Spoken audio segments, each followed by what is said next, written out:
So last time was the first time talking about how commonplace book works, or commonplace books work, as well as kind of discussing what this bot is and the motivations behind putting it in Discord.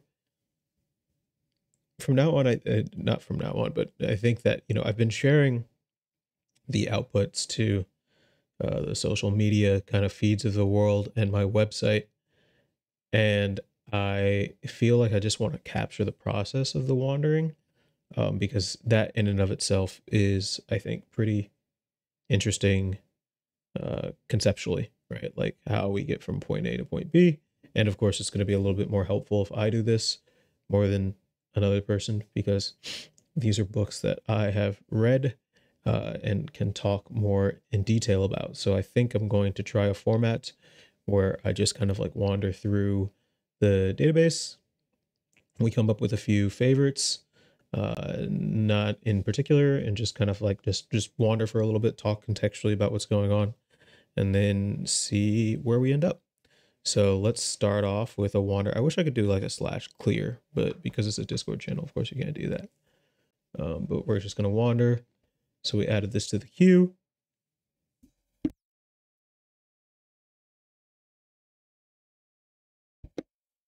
Okay, so we already starting off with a pretty interesting question set. We can say, what is the design approach of Linux and its creator, Linus? So I guess like the difference between Linux and Linus. What is the difference in time it takes for humans and chimpanzees to reach maturity? And who suffers from a yearning for the future and a weariness of the present? That sounds like something like an old oracle would tell you, like an old lady on like a mountaintop. She's like, only he who suffers from a yearning from the future and a weariness of the present may blah, blah, blah, blah, blah. I think I'm interested a little bit more in this one, the humans and chimpanzees. I'm interested to see kind of where biology has its strengths and weaknesses for the different, genetic layouts of humans versus chimps. So there's been a few changes since last time. I've added these little breaks. These are just pretty little splits between all the text that appears, just to kind of give it a little bit more breathing room, as well as kind of, just be something pretty to look at. So from exercise, we can see, well, I can just read this, but let's just have it do it. Commonplace bot said, humans take 50% longer than chimpanzees to reach maturity. Exercised. Why something we never evolved to do is healthy and rewarding. Affiliate link, amazon.com.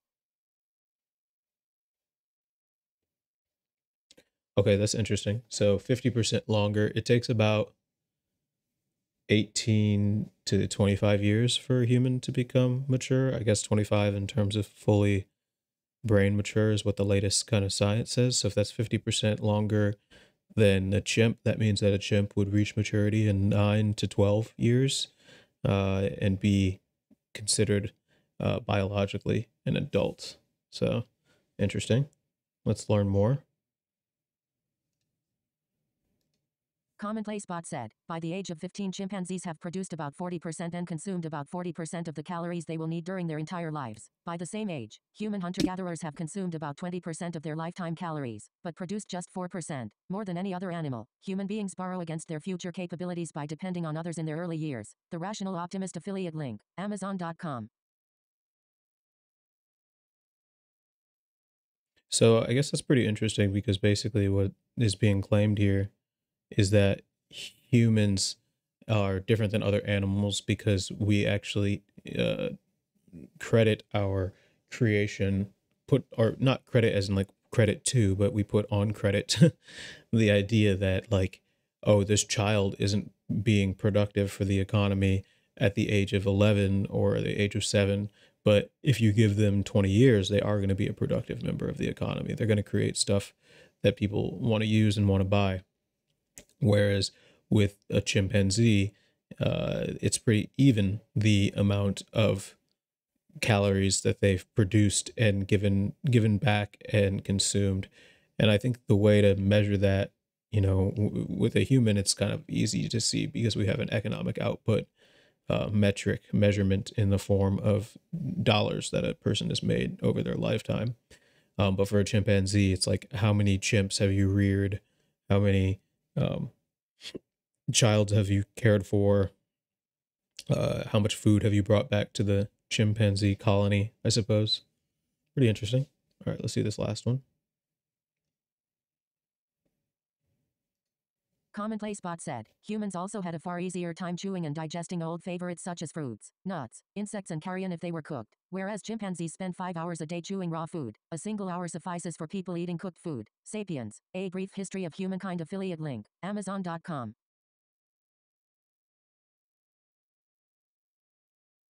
Okay, so what's pretty interesting about this is that this is basically saying that of the calories that the chimpanzees are producing and consuming, they are also just chewing for a sizable amount of the day because they don't cook their food and denature a lot of the proteins in uncooked food and make it easier for the digestive tract, despite our closeness in genetic similarity with our chimpanzee cousins. So these are pretty interesting directions. We kind of have what it means for humans to kind of like eat a lot and consume a lot in their youth and then become quote unquote productive in their adulthood. We have just a random fact about humans reaching maturity and chimpanzees reaching maturity, and then digestion and cooking. I don't think I really want to go the cooking route. I think I'm interested in knowing more about the human kind of borrowing against the future. So let's delve here and see where we end up. So I'm going to save this one. Okay, so we got no more quotes found. So that's pretty interesting. Basically, that means that we can't really go into this one. We've exhausted the local search space there. But what if we delve into this one? Let's try this.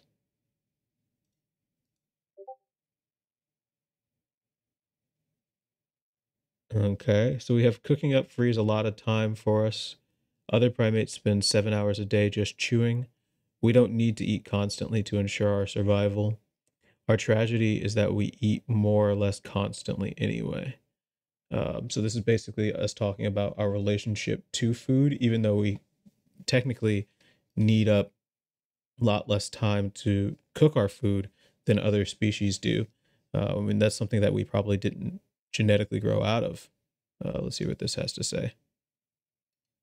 Commonplace Bot replied to Commonplace Bot, there is now little doubt that hominids spent much of those 1.5 million years eating a lot of fresh meat. Sometime after 2 million years ago, ape men had become more carnivorous. With their feeble teeth and with fingernails where they should have had claws, they needed sharp tools to cut the skins of their kills. Because of their sharp tools they could tackle even the pachydermatous rhinos and elephants. Biface axes were like external canine teeth. The rich meat diet also enabled erectus hominids to grow a larger brain, an organ that burns energy at 9 times the rate of the rest of the body. Meat enabled them to cut down on the huge gut that their ancestors had found necessary to digest raw vegetation and raw meat, and thus to grow a bigger brain instead. Fire and cooking in turn then released the brain to grow bigger still by making food more digestible with an even smaller gut. Once cooked, starch gelatinizes and protein denatures, releasing far more calories for less input of energy. As a result, whereas other primates have guts weighing 4 times their brains, the human brain weighs more than the human intestine. Cooking enabled hominids to trade gut size for brain size. The Rational Optimist affiliate link, Amazon.com.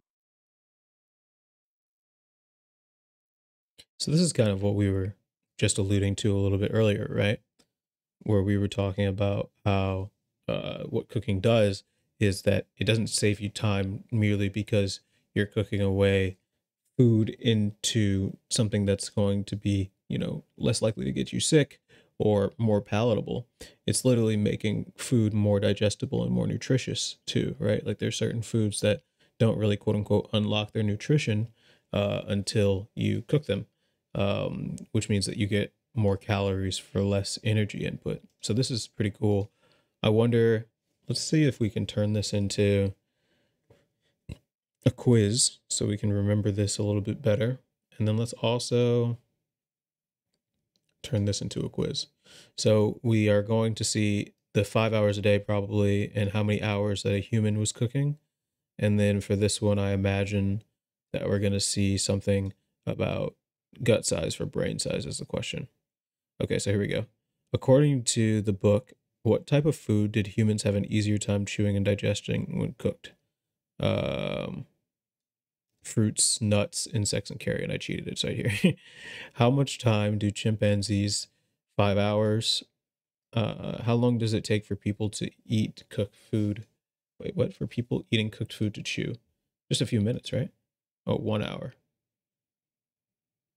I guess they're saying we spend like 1 hour total chewing, because I don't spend 1 hour per meal chewing.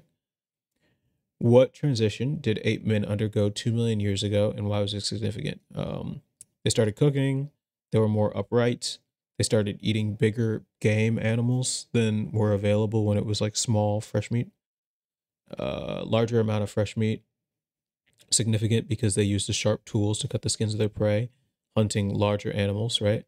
The greater intake of meat allowed them to grow larger brains. So this is like interesting science wise. I'm not really sure what the consensus of the community is, because obviously, there's a lot of carnivore kind of diets that have come out recently. There's also a lot of vegetarian and veganism that are kind of the same thing but different. It's the same thing in the sense that like people are choosing foods that they want in their diet that they think will make them healthier, right? Or at least less unhealthy. And it's interesting because it's kind of hard to tell on an individual scale versus a societal scale what makes people healthy. Um, because something that might work for you as an individual might not work for a society writ large. So one of the problems with the any of the kind of like movements of just become a pure vegetarian or become a pure meat eater is that you have to basically convince a bunch of other people with different stomachs that your thing is evolutionarily correct. And it's weird because it's interesting because assuming that there was just a group of humans who just had access to mammoths and rhinos, were just kind of like chowing down on rhino and elephant meat all the time, wouldn't that entail that modern hunter gatherers would still be eating rhinos and elephants?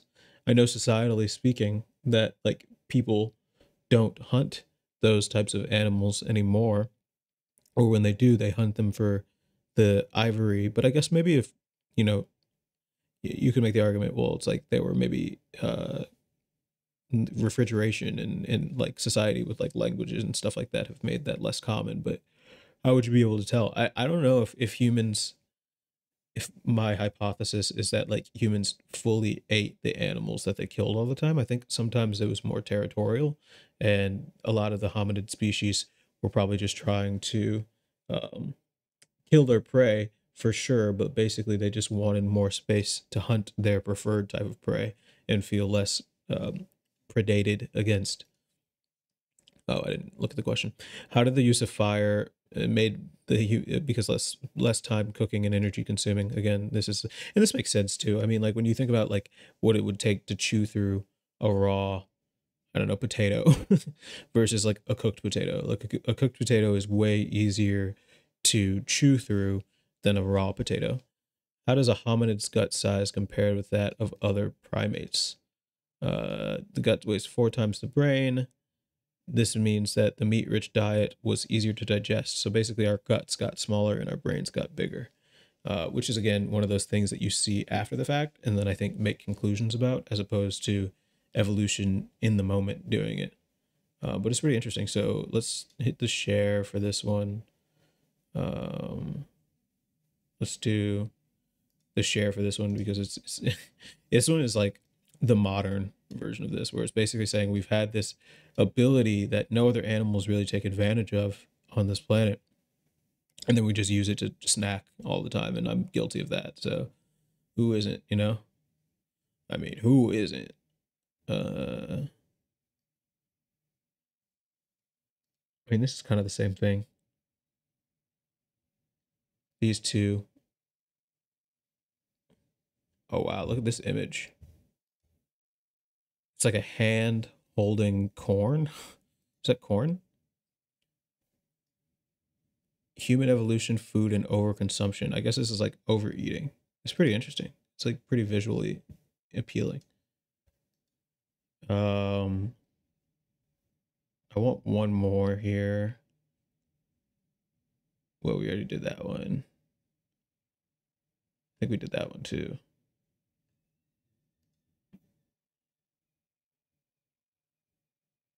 This art's pretty. It looks like a fire. It looks like a man on fire. 8 men to humans. Dietary changes. Earthy tones. Is this earthy tone? Well, I guess fire and cooking. Yeah, again, here's fire and cooking, and then here's some green for like a lake, I suppose.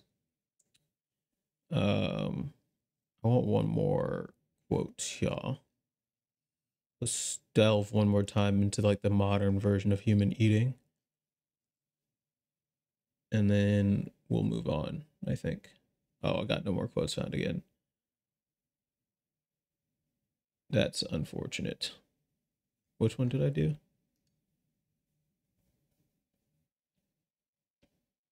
Let's try this. Come on. Delve, delve, delve, delve, delve, delve. Let's go. Okay, early wooden tools, but a seismic shift happened between 3.3 with the invention of stone tools. We're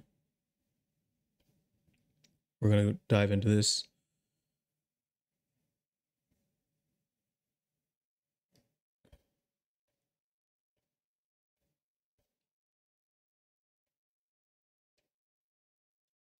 This is pretty interesting. So it's basically saying that, well, I'll just have it read it. Commonplace bot replied to commonplace bot. Hominins probably first started to eat meat by scavenging. Yet by 2 million years ago there is clear archaeological evidence that they also hunted large animals like wildebeests and kudu. 25 This is easier said than done without serious weapons. The bow and arrow was invented less than 100,000 years ago. And putting stone points on spears was invented maybe 500,000 years ago. Exercised. Why something we never evolved to do is healthy and rewarding. Affiliate link. Amazon.com.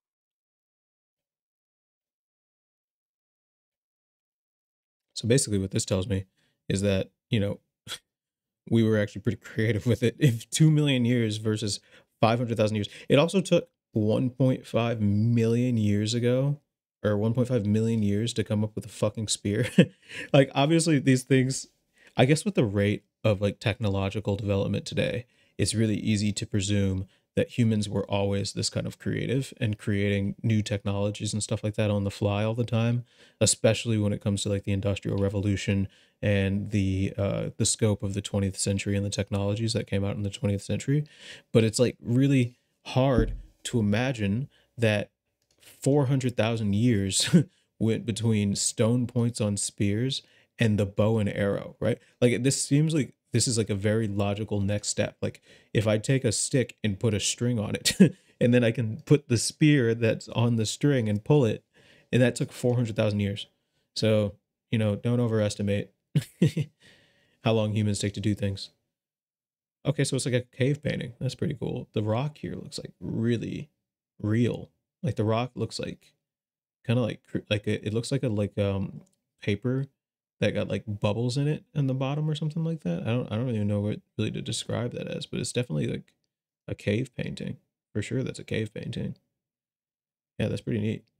So yeah, I mean it is just wild to think about evolution in the scale of like how long humans have existed.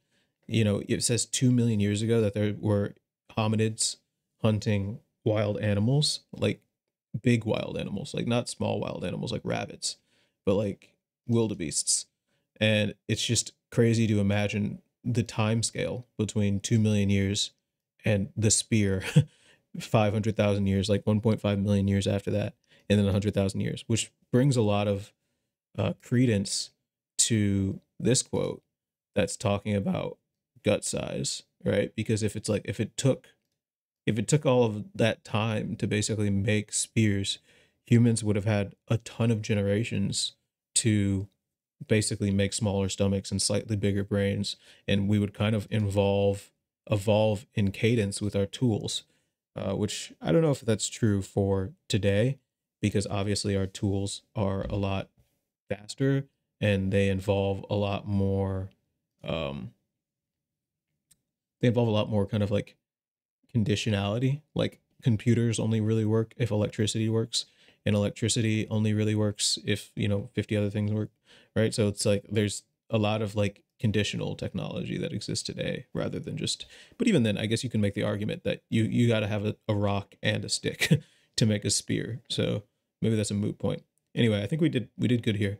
Let's go back out and see what else we got. So we can talk about Linux, or we can talk about suffering from yearning for the future and a weariness of the present. But let's see what else is in here just to see where we can end up. I'll close this thread because we don't need it anymore. So now we're wandering the mammoths of Wrangle. So we could stick with the theme of old dead things. What is humanity's greatest power and what does it contribute to human evolution? This is pretty interesting. What should you do even if your voice is loud when you have the choice to use a microphone? I actually kind of like both of these. I want to see what's in both of these, and then we're just gonna open up the box and see what's inside the box. What's in the box? Let's just have it. Read it. Commonplace bot said, humanity's inventiveness. Humanity's greatest power is what drives human evolution, which is manifest in increased productivity and higher living standards. Unlike other species, humans have a unique capacity to learn and evolve their intellectual understanding. Plus, they invent things that materially change their circumstances, producing advances in everything. Principles for dealing with the changing world order. Why nations succeed and fail. Affiliate link, Amazon.com. If you've ever seen the Chimera Ant arc of Hunter x Hunter, this is kind of like their ability to create through genetics.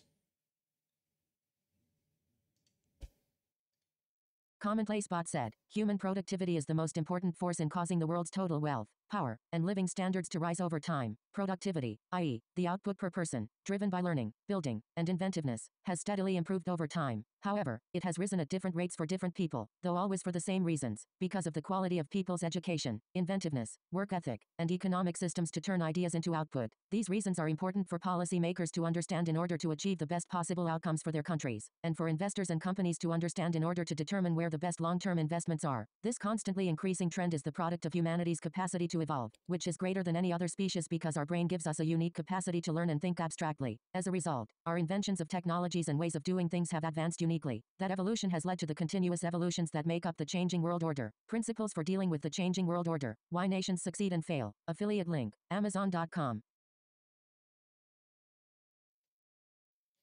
So this is just kind of like the result of this first one, which is basically saying like inventiveness is the thing that allows us to invent anything. And then this is the result of that, which is human productivity, which can be quantified by wealth, power, and living standards per generation. So you can kind of like look at each generation and say, okay, well, the technology allowed for this generation to do this that the previous generations didn't have access to. For example, this is a video that you're watching, which means that my audio and screen were recorded into photons and vibrations that you might be consuming at a later date. Well, I wouldn't say might, because you would never see this if you were consuming this. So you are consuming this if you are seeing this. Anyway, let's listen to this last one, and then let's go back out and listen to the other three, and then decide which one that we want to stick with. Question: do we want to stick with the inventiveness thing, or do we want to stick here? Commonplace bot said, the only uniquely significant thing about humans, whether in the cosmic scheme of things or according to any rational human criterion, is our ability to create new explanations, and we have that in common with all people. You do not become less of a person if you lose a limb in an accident. It is only if you lose your brain that you do. Changing our genes in order to improve our lives and to facilitate further improvements is no different in this regard from augmenting our skin with clothes or our eyes with telescopes. The beginning of infinity. Explanations that transform the world. Affiliate link, Amazon.com. Yeah, this one is really important. I think about this one quite frequently, where it's kind of like, what does it mean to be human? It is like a really hard kind of question to quantify because, you have to think about it like comparison to like a jellyfish. Like, what does it mean to be a jellyfish versus what does it mean to be a human or an eagle? Or what does it mean to be Neptune? What does it mean to be a belt? Or what does it mean to be, something that's like abstract, like a square or a number or a god? And I think that, David Deutsch, the author of Beginning of Infinity, is right here, where it's like if you cut off someone's limbs, they can still do the thing that makes them human, which is basically do, for lack of a better term, science. And I don't even mean science like you have to break out your beakers and do all the chemistry and stuff like that, but it's your ability to just kind of predict what the world is going to be and your place in it, and then your ability to error correct when you find out more about reality. So Always really like that topic, but let's go back and listen to these, see what we got. Commonplace bot said, if given the option to use a microphone, do so regardless of how booming your voice may be. In speaking to hundreds of audiences, I have learned that hearing impairment is far more prevalent than most people realize, and quite often hearing impaired people have no desire to announce their impairment to the world. Storyworthy, engage, teach, persuade, and change your life through the power of storytelling. Affiliate link, Amazon.com. Yeah, I mean, this is great. I feel like, especially as a software engineer, you know, thinking about accessibility is one of those hard things. Weirdly, I'm using an accessibility. This is so funny. This speak message thing for Discord is an accessibility feature in Discord. So I'm leveraging that for this stream. But it's interesting because to have it read, because I'm lazy and I don't want to hurt my vocal cords by just talking for 2 hours straight. Um, I agree though. I think that like you can't see the certain impairments that people have, especially mental health issues, and issues that exacerbate inside of the brain as opposed to in the physical kind of body. So I think that if you can't see that, if you could see someone's like missing an arm or a leg, for example, but you can't see that they can't hear. So I think it is important to basically preempt that. Commonplace bot said, the microphone is not a magical device. Many people believe that once they are speaking into a microphone, they can speak as softly as they want. It's not true. Even when you're speaking into a microphone, you should be trying to speak to the back of the room. Think of the microphone as the guarantee that your voice will reach the back of the room, but you must do the work first. You must push your voice through the device. Storyworthy, engage, teach, persuade, and change your life through the power of storytelling. Affiliate link, Amazon.com. This is particularly hard for me because I'm kind of soft spoken in the real world. When I get excited, I can talk loud, but I think weirdly, like when I'm talking, like right now, even when I'm talking into this microphone, I feel a little bit like my voice. This isn't like my normal voice. I don't know how to explain it. It's kind of like hearing yourself talk a little bit where you kind of get weirded out by your own voice. But this isn't, I think I generally talk faster. So I try to slow down, and I know that sounds crazy because I already am speaking really fast, but I do speak faster, I think normally, especially when I'm talking to people who I'm excited to talk to. I definitely notice that if I'm talking to people who I'm not interested in talking to, my voice has a much slower, kind of like lower cadence, a lower register than it does when I'm excited about a topic or a person, where I'll kind of like be a little bit more high pitched. But I've always had a kind of high pitched voice. So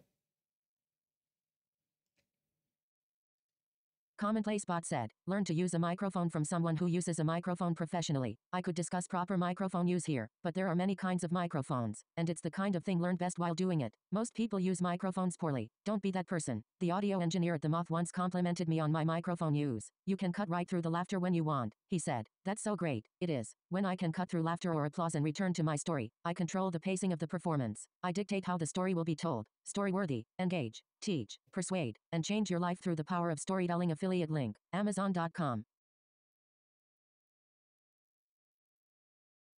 so pretty interesting because again, these are ways to use a microphone to connect more with your audience. There's like the accessibility aspect. There's the what a microphone technically is versus kind of like what you're trying to accomplish with it, and the power that a person gets from speaking into a microphone and kind of being the loudest person in the room, right? And being the person that everybody is listening to. So let's delve into this because I think that there's some interesting PowerPoints here. I wonder if it has any more neighbors. So nope. Let's see. Let's just delve into all of these because hopefully one of them will have neighbors, but it might just been from this book. Okay, so no, we have no more neighbors. So this is exactly the amount of microphone tech that is in the Commonplace book currently, which is good. I think that, you know, I've wanted to demonstrate at least once a stream what it means to hit the boundaries of knowledge, because sometimes it's really easy to just assume that you don't have a boundary to your knowledge and you can just kind of jump from point to point to point. But I think that with like this no more quotes found, it actually like really makes the point that like, hey, it's okay to hit a boundary. And actually I just thought of a good idea. So hold on, I'm gonna write something real quick.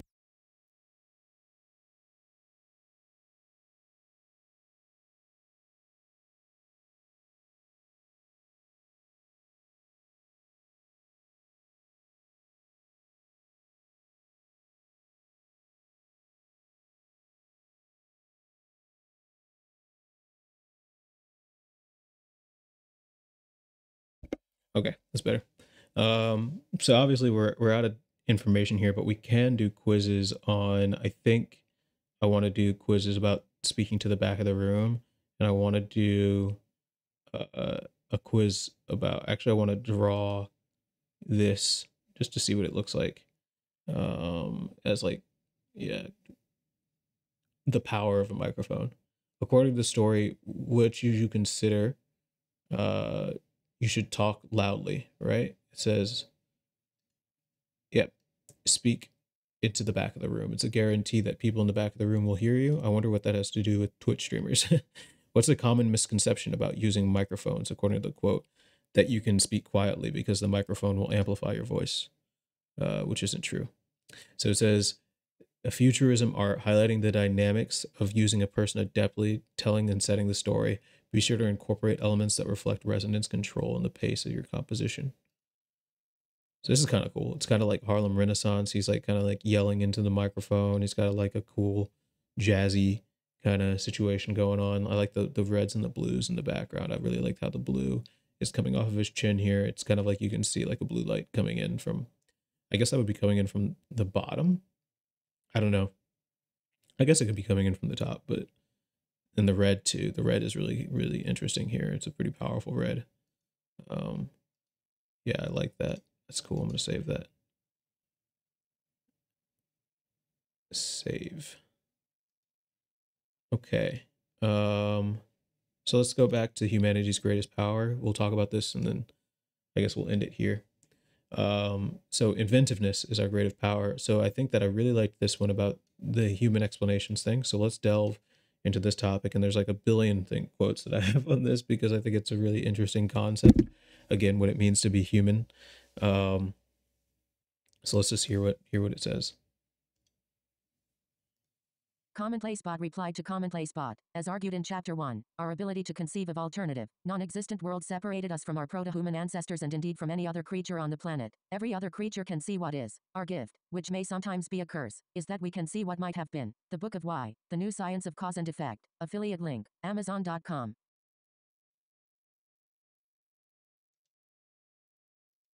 Commonplace Bot replied to Commonplace Bot, we cannot yet measure the universe as accurately as Eratosthenes measured the Earth, and we, too, know how ignorant we are. For instance, we know from universality that AI is attainable by writing computer programs, but we have no idea how to write or evolve the right one. We do not know what qualia are or how creativity works. Despite having working examples of qualia and creativity inside all of us, we learned the genetic code decades ago, but have no idea why it has the reach that it has. We know that both of the deepest prevailing theories in physics must be false. We know that people are of fundamental significance, but we do not know whether we are among those people. We may fail, or give up, and intelligences originating elsewhere in the universe may be the beginning of infinity. The beginning of infinity. Explanations that transform the world. Affiliate link, Amazon.com.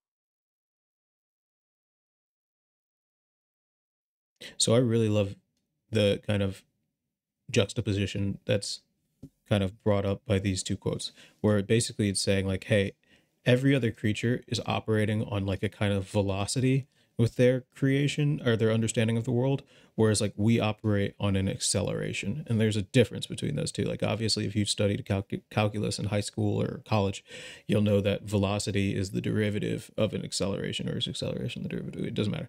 But my point being is that like you accelerating causes you the whole system to go faster, whereas velocity is the result of what you accelerate to the max. And basically, this is saying that humans can accelerate with our inventiveness. We can create new explanations. We can do new things, but we might not create the final things. Like we have stumbled into a few infinite concepts, which I'm sure we'll be talking about a number of times with this type of stream. But universality is a concept that's like really important when it comes to our understanding of language, as well as our understanding of kind of like numeracy, and like how you can have basically infinite numbers on a number string. And you can create any word using the same 26 characters in the English lexicon. Like both of these ideas are technically universal ideas, but sometimes you have to just get there. Like there were a lot of languages that weren't universal. There's a lot of like phonetic hieroglyphic type languages that can only hold a certain number of words, or like tally marks can literally only hold a certain amount of numbers. So we know that there's going to be, or we know it is possible that a computer program will create AI. Is it the large language models of today? Maybe, maybe not. Like, we don't really know, right? And we might not ever get there, but there might be another intelligence in the universe that does get there. And I think that that's really interesting. So I'm going to share these three too. And then human productivity. This is kind of, again, like the actual realized. Let's go in here and look at this real quick, because I think that there might be some interesting stuff about the economy here for us to eat. Output per person seems to be okay. We can just have it read it again. I keep forgetting. Commonplace bot replied to commonplace bot. As shown from this top-down, big picture perspective, output per person appears to be steadily improving, though very slowly in the early years and faster starting in the 19th century, when the upward slope becomes much steeper, reflecting the faster productivity gains. This shift from slower productivity gains to faster productivity gains was primarily due to the improvements in broad learning and the conversion of that learning into productivity. That was brought about by a number of factors going as far back as Gutenberg's printing press in Europe in the mid-15th century. Printing had already been in use in China for centuries, which increased the knowledge and education available to many more people, contributing to the Renaissance, the scientific revolution, the Enlightenment, the invention of capitalism, and the first industrial revolution in Britain. We will delve into these shortly. Principles for dealing with the changing world order. Why nations succeed and fail. Affiliate link, Amazon.com.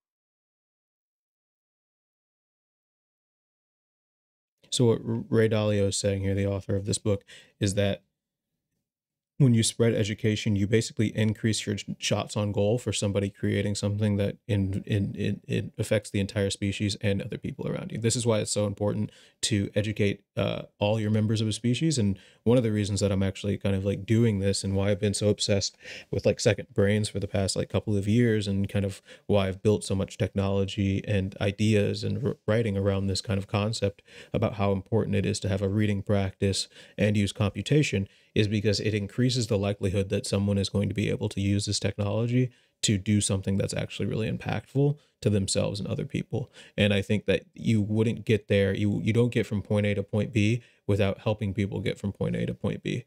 And once people can see point A, well, maybe I should rephrase that. You can't get from point A to point B without knowing where point A is. And there's a lot of people who actually just literally won't get to point A no matter how smart they are. So if they share their ideas and put them in an accessible place where other people can find them, other people will eventually be able to jump off of their point A to get to a point B. And I think that, again, that's why it's super important to educate every young member of a society, and why we go into that to the effort of doing that. So this is kind of cool. It's like a radar. Scientific revolution, the first industrial revolution in Britain, symbols for learning and knowledge. Kind of looks like a robot, like pointing at like a radar screen. I don't know if that makes sense, but that's what I see. And then for this one, we have the divergence of human cognition, emphasizing the unique human ability to envision alternate realities.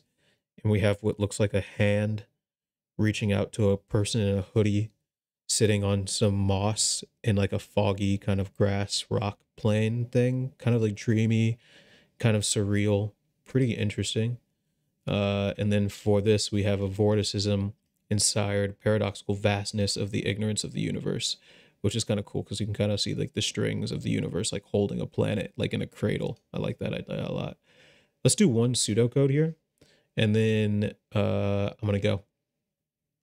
So the significant thing about humans, or human productivity, or humanity's inventiveness. Let's do human productivity again. Let's pseudocode that. This one takes a minute. So we're just going to hang out. We're just going to chill and talk about nothing. And I'm just going to sit here and vibe. And vibbity vibe. Okay, it's been added to the queue. I wish you could stream in Discord,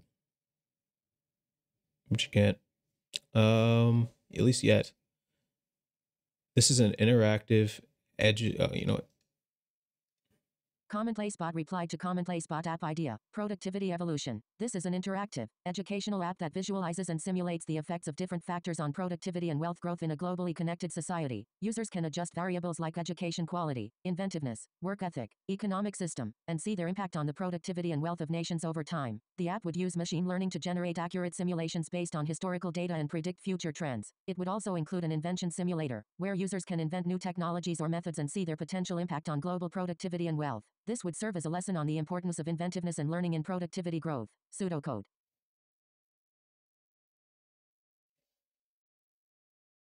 So yeah, I mean, this is kind of what we were just talking about, where it's like if you train people and you give them a good work ethic and you give them a safe society to build in, the chances of them creating something that's going to benefit that society go up a lot.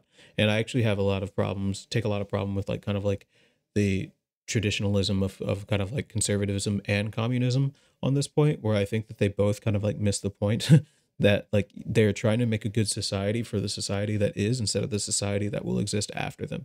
And I think that it's really important to kind of like both create holistic technologies where you can kind of anticipate what the needs of your future individuals are going to be without damaging your current society, but also the inverse, where it's like you have to do things that benefit the current society without hurting the future. And education is basically a great way to do this because like you can't really ever know enough. I think sometimes people will think that like, oh, I know too much or about something, but we know literally basically nothing about the universe. Even if you spend your entire life learning, you'll probably learn 0.000000000000000000001% of everything there is to know. And that's like spending your whole life learning. So here we can see that it's doing like a linear regression of a productivity simulation with like education. It's creating a new Python class here with these inventiveness, your work ethic, the economic system that you were born into. And then it does linear regression, which basically predicts your productivity, which is pretty interesting. And then we can visualize it by using a canvas and kind of like an ellipse. So it's like putting a circle, I guess, on the background, saying like how big your productivity prediction would be, but it'd be kind of cool to see it as like a graph too. So let's go to the other one and also make some pseudocode here. And then I will actually get out of here because we didn't make any pseudocode here. So we can talk about humans also had a far easier time chewing.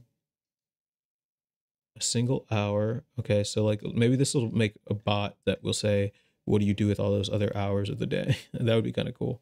I don't think we'll get that lucky. But dude, I can't get over how like real this rock looks. Like it looks like a picture of a rock. I mean, obviously not like exactly, but like the bumps are just so perfectly rock bump in the middle here, especially like where in between these two hands things. Crazy. Okay, let's listen to it. Oh my god, it's an AR app, isn't it, motherfucker? Commonplace Bot replied to Commonplace Bot app idea, a surreal and educational journey combining foraging, cooking, and survival lessons, inspired by our ancestors. Users collect ingredients, like an augmented reality game of Pokemon Go, but instead of monsters, users collect fruits, nuts, and insects. Using their collections, they can cook these ingredients using virtual fire, learning facts about food evolution and human history. We will use Swift for the iOS app, GPT-4 for curating information about various food items and history, and a library like ARKit for the AR experience. Pseudocode. Okay, that's actually pretty cool. I was a little bit too harsh, I guess, in the beginning there, because it does actually sound sick to have like a Pokemon Go where instead of collecting Pokemon, you're like collecting different fruits and nuts and you're basically doing a Farmville in the real world. But you could even have it be geographically based so that the objects that exist in the space for the farm are things that you can actually find in your local kind of like economy or local ecology rather. Um, Food hunt, these are the items that you've collected. This is scanning your environment for like looking around you for the foods that exist on the ground that you can walk and get pick up and then get hit by a car. This is when you pick up the items when you click them. You join them together like Link and you cook them. And then it teaches you facts about the foods that you just cooked. Like, oh, well, 100,000 years ago was the first time that a person had a peanut butter or jelly sandwich or something like that. Yeah, false. But yeah. So that's pretty good. I think we got pretty far today. Let's review a little bit and then I'm going to head out. So Oh my God, it keeps opening in this side view. So we started with talking about the differences between humans and chimpanzees in maturity, and then we kind of got into what modern humans do with cooking and how long it takes for cooking, like how long it took cooking to evolve evolutionarily, and kind of what it did societally, and how like it affects us in the modern day. We learned that, you know, we have a bunch of time, but we have smaller guts and bigger brains because of it, and because of that, we can offshoot our value into adulthood, because we can like spend, where is it, 40% right here is we can spend more of our adulthood producing than our childhood. So we can be really heavy eaters in our childhood and spend a lot of energy without making a lot of energy to give back to the rest of the world, or the rest of our species, but also the world. And then we kind of built an iOS app that was like, or talked about an iOS app that would create a AR kit like thing. And then we jumped into microphones, and we were talking about what good a microphone, like how to use a microphone where you're supposed to actually still project, because there are people who can't hear that well, and you can't just assume the technology is going to make up for that. And it also says that like when you know how to use a microphone correctly, you can kind of own the room and basically make people listen to you. You can make people laugh and stop laughing, and you hold some power. And then from there, we talked about our inventiveness as a species, as an intelligent species, and what makes us different from the chimpanzees that we were just kind of talking about too. But then we also talked about our ability to kind of like use inventiveness to create things that don't exist in the real world, think about them through, and then, you know, try and build them. It says that we might not be the people who create AI. We might not be the people who discover the true beginning of infinities of knowledge, but we did get a beginning of infinity with our own brains being able to do general exploration. So it's kind of like, don't fuck that up, for lack of a better term. And then we kind of had this pretty, I like this one a lot. Again, this cool kind of hoodie hand coming out thing. That was pretty cool. I like that a lot. Then we talked about the reality of kind of like learning and spreading education to people, and then teaching people so that they can change the world themselves. And then we talked about a app that does linear regressions for people of different economic and work ethics. So we could make a simulation basically where we could see what would be the best layout to get people the knowledge that they need. So cool. That's it. That's the stream. Thank you for watching. Have a good day. You can join the Discord if you want to do these things yourself. You just hit the / command, and then you can kind of go from there. It's pretty straightforward. And yeah, thank you. Bye. Oh, sorry. Wait, the Discord is in the Discord's in the about link, and it should be maybe in the description. If not, go to bramadams.dev, and you can see it there. And then if you need help when you're actually using the bot, just type in /help, and that will show you the commands that you can use. Okay, now bye.